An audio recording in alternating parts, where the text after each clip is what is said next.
The Nigerian Naira is experiencing a notable surge, closing at 1,485 Naira on the black market and 1,497.11 at the official NFEM window, indicating improved dollar liquidity and a narrowing exchange rate gap. This comes amidst evolving foreign exchange policies by the CBN, aiming for market convergence. While Bismarck Rewane's report revised the CBN's direct intervention figures, the overall trend points to a strengthening Naira. And joining me for more on this is Mukhtar Mohammed, CEO Finance with Mukhtar. Thank you so much for joining me, Mr. Mohammed. I don't know if you're muted. Can you hear me? Yes, I can hear you. Great. Now, the Naira rose to 1,485 Naira on the parallel market on Tuesday. I'm not saying it's closed at that level, but of course it rose to that level following improved dollar liquidity. We've also seen the premium between the official and parallel market shrink. I mean, it closed Mondays trading at 1,503.63 kobo per dollar, closed on Tuesday at 1,501 Naira per dollar, and then closed at the Nigerian foreign exchange market window at 1,500. Now, that's for the parallel markets, beg your pardon. Talk to us. What factors are responsible for this and how sustainable are they?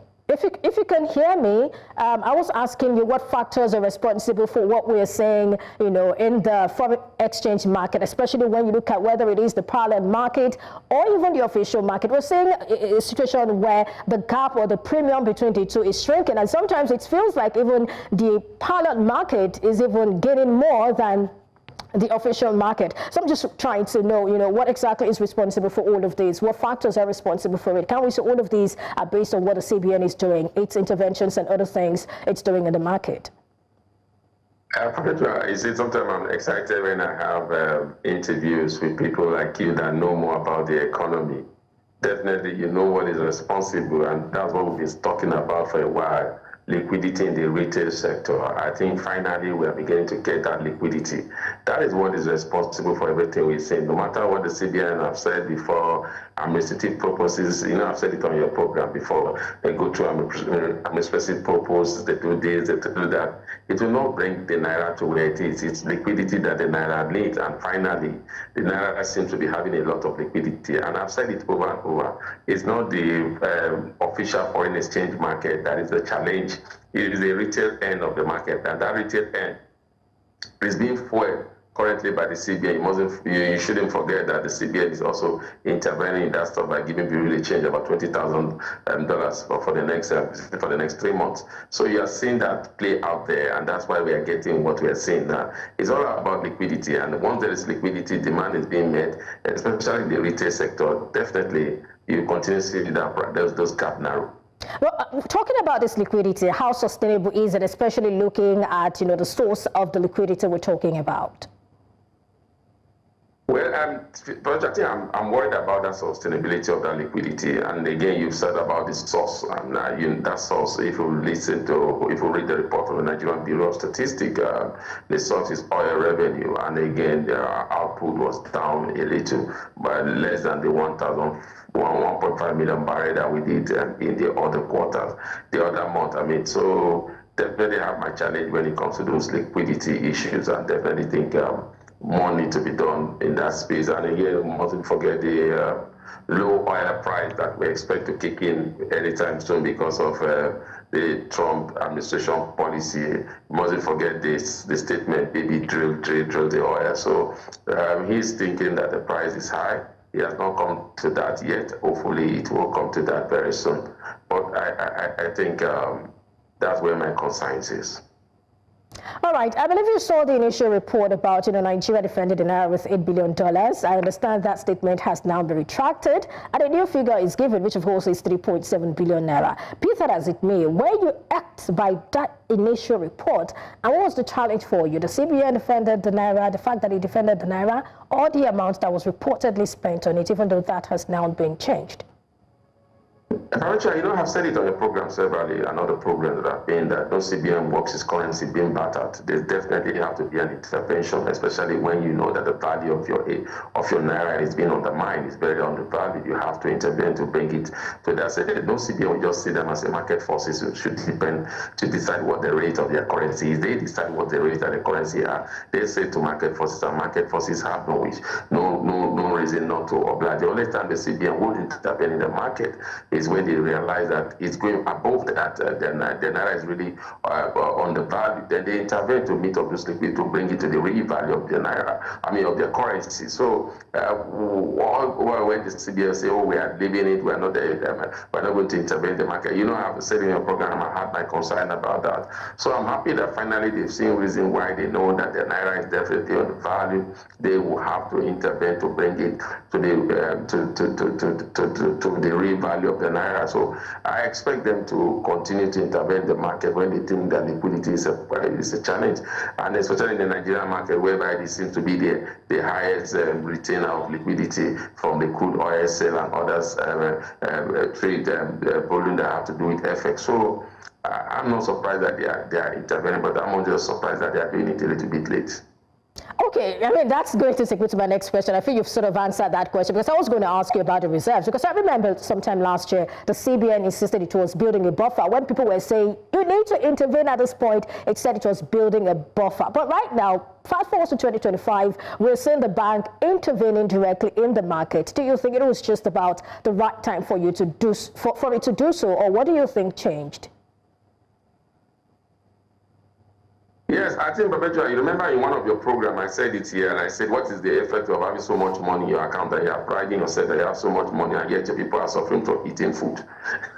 So, you see a billion reserve, and the exchange at that time was hitting 1,700. It didn't make sense. So, is it the right time to intervene? Like I said, they've intervened. That's what we should be celebrating.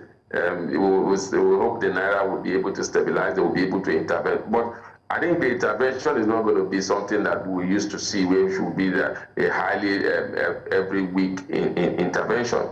The recapitalization of the bureau, the change, the liberalization of that sector, getting the banks to become player in it also will help drive liquidity, and also will help reduce their intervention, so that we could have a robust foreign reserve to be able to intervene when we ought to intervene, not just we just have to intervene like what we used to do before, whereby you give really change a certain amount of money every week. So for me, I think it's not whether it's the right time. Definitely they should have done this earlier on.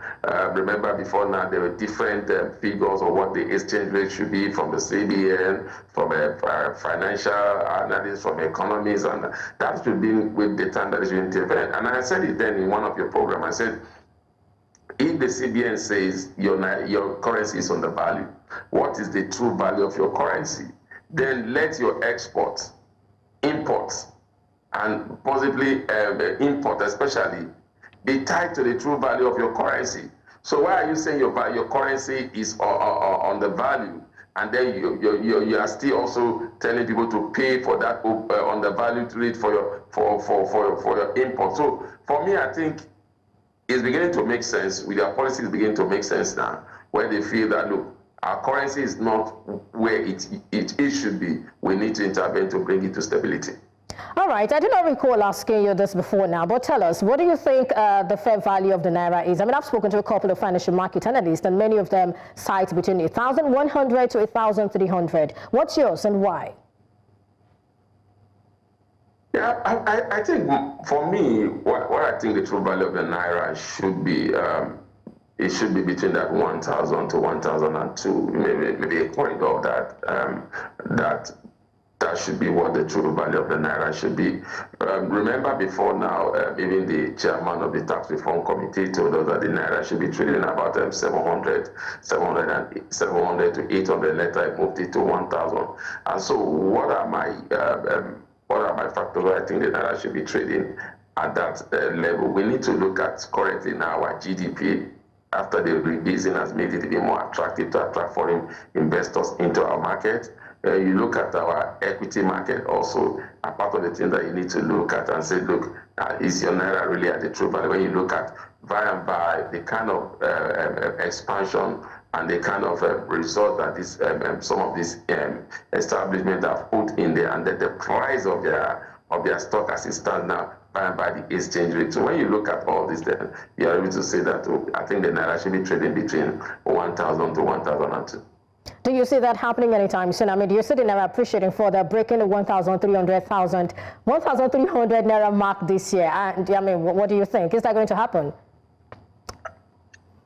how did it happen before? I mean, it happened before. Remember, it was at 1,700. Then we boost liquidity to the bureau de change, which is the retail angle, and we saw that move to 1,300. So how will it happen again? Boost liquidity in the retail sector, be able to meet every legitimate demands. And I said it in one of your programs one time, I said that the day that you know that the currency is already very liquid is the day that banks are beginning to pay for PTA, banks are beginning to pay for school fees, for health, and that is beginning to happen now. So definitely, if we can maintain that momentum in terms of liquidity in the retail sector, and I am happy that the CBN is still going ahead with their recapitalization of the bureau de change, and I'm also liberalizing that sector and also allowing banks to be a player in that sector. That will boost liquidity in that retail, and I think with that you could see a sustainability rally, and also bringing the Naira at its true value. You know, there's that nuance around the fact that the CBN may not necessarily want that, saying that the federal government has already pegged its budget against 1,500 Naira. I'll leave that to debate some other time. But looking at the global tension and uncertainty, what are the upside risks you're saying to Nigeria's currency, both externally and locally? Let's close on that. Well, I think there's not so much challenge locally, especially now that we are doing local refining. And we are having the Naira to dollar buying of crude, so I don't think there's so much challenge locally. The challenge locally, I mean, is even going to be beneficial locally because a low oil OPEC crude price and a low international crude price will also reduce the price here in the local market. So for me, I think the local market will enjoy a low oil price, which will also drive down inflation, even if marginal, and also be able to help a lot of Nigerians. But again, what are the external forces? I said it, I think the low OPEC price also could also undermine our ability to be able to intervene in the retail sector, and also the low output that we are currently having also could also be a risk externally. So, but for me, externally, I think it's because of when the price comes down, then we're not able to attract more FX into our reserve. Another aspect whereby we should attract FX into our reserve through Nigerian remittance in the diaspora and trade. They are very low this time because of the challenges that we have. So my challenge would be low oil price in the external factors that will affect us, especially in maintaining those liquidity and keeping the rate down. But the local factor is going to be to our advantage, whereby we see low price of refined petroleum products, especially the PMS. All right, thank you so much, Mukhtar Mohammed, CEO of Finance with Mukhtar, for your thoughts on the show. I mean, there's a lot to talk about, especially when you're saying some of the upside risks. And I'm also looking at, I mean, internally speaking now, is there a possibility Nigeria is going to be next exporter of petroleum products, especially PMS, in the nearest future? Let's just close with that in 10 seconds. We're already doing that. Dangote exported Jet 1 to Saudi Arabia. African countries are beginning to see Nigeria as the net importer of refined petroleum products. I think we are getting there, where we are able to meet local. Okay, so let me close with this. Will that net off the impact? Will that net off the other impacts, coming from the upside risks? I didn't get that question. Okay, I'm saying, is this going to net off whatever impact we're going to get as a result of the upside risks that we are anticipating as a result of? Definitely. That means we'll begin to earn FX into the economy, and that will bring stability. Definitely. All right. Thank you so much, Mukhtar Mohammed, once again, for your time on the show today.